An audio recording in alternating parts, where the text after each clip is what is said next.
नमस्कार विद्यार्थी मित्रांनो, मी कोमल धस आपल्या सर्वांचं सहर्ष स्वागत करत आहे आपल्या JS एज्युकेशन या यूट्यूब चॅनलवर। तर मित्रांनो, आजच्या व्हिडिओमध्ये आपण सर्व स्पर्धा परीक्षांसाठी उपयुक्त असलेला महत्त्वाचा घटक प्रेपोजिशन हा घटक अभ्यासणार आहोत। प्रेपोजिशन म्हणजे काय? तर प्रेपोजिशन म्हणजे शब्दयोगी अव्यय। शब्दयोगी अव्यय ही शब्दांना जोडून आलेले असतात। For example, the book is on the table. The book is on the table। याचा अर्थ काय होतो? टेबलवर पुस्तक आहे। टेबलवर पुस्तक आहे।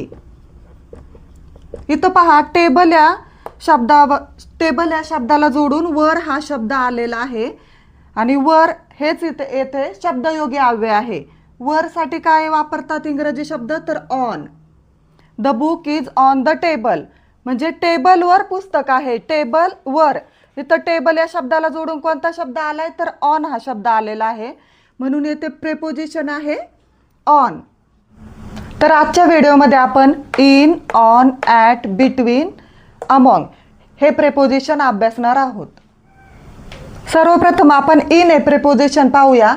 इन म्हणजे काय? तर इन म्हणजे आत, च्या आत।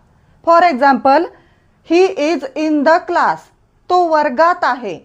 शी इज इन द किचन, ती किचन मध्ये आहे। हे सांगण्यासाठी आपण कोणतं प्रेपोजिशन वापरलं? तर इन हे प्रेपोजिशन वापरलं। अजून इन हे प्रेपोजिशन केव्हा वापरतात ते आपण पाहू। मंथच्या नावाच्या अगोदर, महिन्यांच्या नावाच्या अगोदर इन हे प्रेपोजिशन वापरतात। फॉर एक्झाम्पल, इन मे म्हणजे मे महिन्यात। इन जुलै, जुलै महिन्यात। अजून इन हे प्रेपोजिशन केव्हा वापरतात? तर इयर, वर्ष सांगण्यासाठी। वर्ष सांगण्यासाठी इन हे प्रेपोजिशन वापरतात। For example, in 1969, in 2024। इयरच्या नावाच्या अगोदर इन हे प्रेपोजिशन वापरतात। अजून केव्हा वापरतात? तर सीझन म्हणजे ऋतूंच्या नावाच्या अगोदर इन हे प्रेपोजिशन वापरतात। In summer, in rainy season, in winter. In summer, in winter, in rainy season. अशा प्रकारे सीझनच्या म्हणजे ऋतूंच्या नावाच्या अगोदर इन हे प्रेपोजिशन वापरतात। बघा, महिन्यांच्या नावाच्या अगोदर, वर्षाच्या नावाच्या अगोदर आणि ऋतूंच्या नावाच्या अगोदर इन हे प्रेपोजिशन वापरतात। In may, in July, in 1969, in 2024, in summer, in winter, in rainy season. आणखीन इन हे प्रेपोजिशन केव्हा वापरतात? तर सकाळची वेळ सांगण्यासाठी, दुपारची वेळ सांगण्यासाठी, सायंकाळची वेळ सांगण्यासाठी इन हे प्रेपोजिशन वापरतात। For example, in the morning, in the morning ही सकाळची वेळ सांगण्यासाठी आपण वापरतो in the morning. I wake up at 6 AM in the morning. In the afternoon, दुपारची वेळ सांगण्यासाठी सुद्धा इन हे प्रेपोजिशन वापरतात, इन द आफ्टरनून। आणि सायंकाळची वेळ सांगण्यासाठी सुद्धा इन हे प्रेपोजिशन वापरतात, in the evening. In the morning, in the afternoon, in the evening. अशा प्रकारे इन हे preposition month, year, season, morning, afternoon, evening यांसारख्या कालवाचक शब्दाच्या अगोदर वापरतात। नेक्स्ट प्रेपोजिशन आहे ऑन। ऑन म्हणजे काय? तर ऑन म्हणजे वर। जेव्हा एखादी वस्तू दुसऱ्या वस्तूला टच करून ठेवलेली असते तेथे ऑन हे प्रेपोजिशन वापरतात। फॉर एक्झाम्पल, हा मार्कर मी माझ्या हातावर ठेवलाय म्हणजे या मार्करने माझ्या हाताला टच केलेला आहे। मग वाक्य काय होणार? The marker is on my hand म्हणजे माझ्या हातावर मार्कर आहे। मग इथं कोणतं प्रेपोजिशन वापरलं? तर ऑन हे प्रेपोजिशन वापरलं आहे। आता आणखीन ऑन हे प्रेपोजिशन कुठे वापरतात? तर डेज म्हणजे वारांच्या नावाच्या अगोदर ऑन हे प्रेपोजिशन वापरतात। On Sunday, on Tuesday. वारांच्या नावाच्या अगोदर ऑन हे प्रेपोजिशन वापरतात. आणखीन ऑन हे प्रेपोजिशन कोठे वापरतात तर डेट म्हणजे दिनांक सांगण्यासाठी डेटच्या अगोदर ऑन हे प्रेपोजिशन वापरतात. For example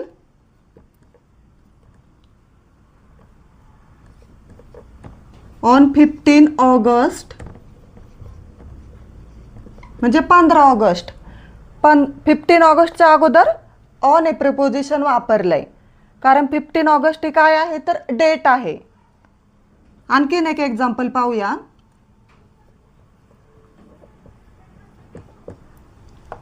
second October. On 2 October म्हणजे 2 ऑक्टोबर. 2 ऑक्टोबर हा काय आहे दिनांक आहे, डेट आहे, म्हणून त्याच्या अगोदर ऑन हे प्रेपोजिशन वापरलं. बघा ऑन हे प्रेपोजिशन केव्हा वापरले तर डेटच्या नावाच्या अगोदर ऑन हे प्रेपोजिशन वापरतात. On Sunday, on Tuesday, on Monday, on Friday, on 15 August, on 26 January, on 2 October. Next preposition आहे ॲट. ॲटचा मिनिंग काय होतो तर च्याकडे. For example look at the board म्हणजे बोर्डकडे पहा. लुक ॲट द पिक्चर चित्राकडे पहा. च्याकडे यासाठी ॲट हे प्रेपोजिशन वापरतात. आणखीन केव्हा वापरतात हे प्रेपोजिशन तर टाइम सांगण्यासाठी. टाइम सांगण्यासाठी ॲट हे प्रेपोजिशन वापरतात. 6 AM म्हणजे 6 वाजता. ॲट 6 AM या टाइमच्या अगोदर ॲट हे प्रेपोजिशन वापरतात. आणखीन एक एक्झाम्पल पाहूया. At 10 o'clock.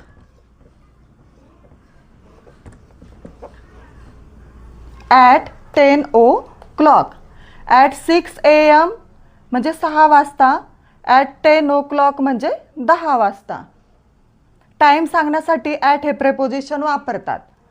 आणखीन एखादं लोकेशन एखादं स्थान सांगण्यासाठी ॲट हे प्रेपोजिशन वापरतात.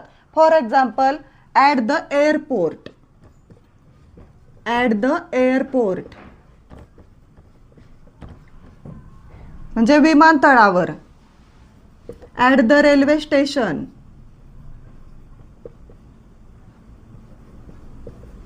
At the railway station railway स्टेशनवर. स्पेसिफिक लोकेशन सांगण्यासाठी म्हणजे विशिष्ट असं स्थान सांगण्यासाठी सुद्धा ॲट हे प्रेपोजिशन वापरतात. At the airport, at the railway station. आणखीन ॲट हे प्रेपोजिशन केव्हा वापरतात तर एखाद्या विषयावर असलेलं प्रभुत्व सांगण्यासाठी किंवा एखादं स्किल सांगण्यासाठी ॲट हे प्रेपोजिशन वापरतात. फॉर एक्झाम्पल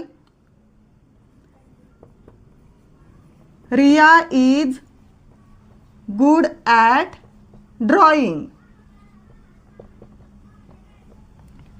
येथे काय सांगितलंय तर स्किल दाखवलंय. Riya is good at drawing म्हणजे रियाची चित्रकला छान आहे. रिया खूप सुंदर चित्र काढते. ह्या ड्रॉइंगच्या ऐवजी आपण डान्सिंग पण घेऊ शकतो.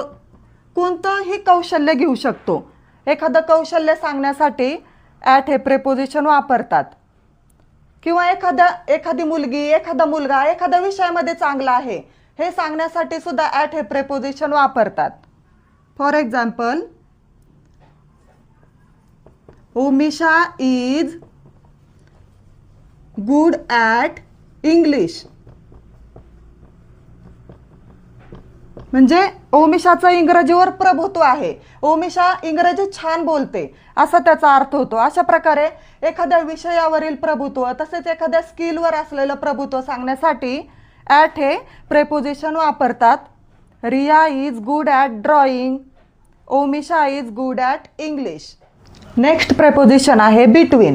बिटवीन म्हणजे काय तर बिटवीन म्हणजे दोघांच्या मध्ये. For example Neha sits between her mother and father. Neha तिच्या आई आणि बाबांच्या मध्ये बसली आहे. मग इथं बिटवीन दोघांसाठी वापरलेलं आहे her mother and father. Next preposition आहे अमॉंग. अमॉंग म्हणजे अनेकांच्या मध्ये. For example John sat among his friends. John त्याच्या मित्रांमध्ये बसला. मित्र अनेक आहेत. अनेकांमध्ये असल्यामुळे इथं अमॉंग हे प्रेपोजिशन वापरलं आहे. आता आपण जे काही प्रेपोजिशन शिकलो त्याच्यावर काही एक्झाम्पल घेऊया. फर्स्ट एक्झाम्पल आहे ही will come dot dot Friday, म्हणजे तो शुक्रवारी येईल. फ्रायडे हा काय आहे तर वार आहे. वारांच्या नावाच्या अगोदर कोणतं प्रेपोजिशन येतं? ऑन हे प्रेपोजिशन येतं. म्हणून इथं काय येईल? On. He will come on Friday. Next example आहे Pooja gets up dot dot 6 o'clock. Pooja सकाळी 6 वाजता उठते. इथं काय सांगितलंय? टाइम सांगितलेला आहे. टाइम सांगण्यासाठी कोणतं प्रेपोजिशन वापरतात तर ॲट हे प्रेपोजिशन वापरतात. Pooja gets up at 6 o'clock. Third example आहे ईशा बॉर्न डॉट डॉट 2020. ईशाचा जन्म 2020 साली झाला. मग इयर इथं वर्ष आहे. वर्ष सांगताना इयरच्या नावाच्या अगोदर कोणतं प्रेपोजिशन वापरतात तर इन हे प्रेपोजिशन वापरतात. Isha born in 2020. Next example आहे Monday comes dot dot Sunday and Tuesday. सोमवार हा रविवार आणि मंगळवारच्या मध्ये येतो, म्हणजे दोघांच्या मध्ये. इथं दोघांच्या मध्ये दिलेला आहे, 2 वारांच्या मध्ये दिलेला आहे, म्हणून बिटवीन हे प्रेपोजिशन येईल. Monday comes between Sunday and Tuesday. Last example आहे distribute the chocolates dot dot the students.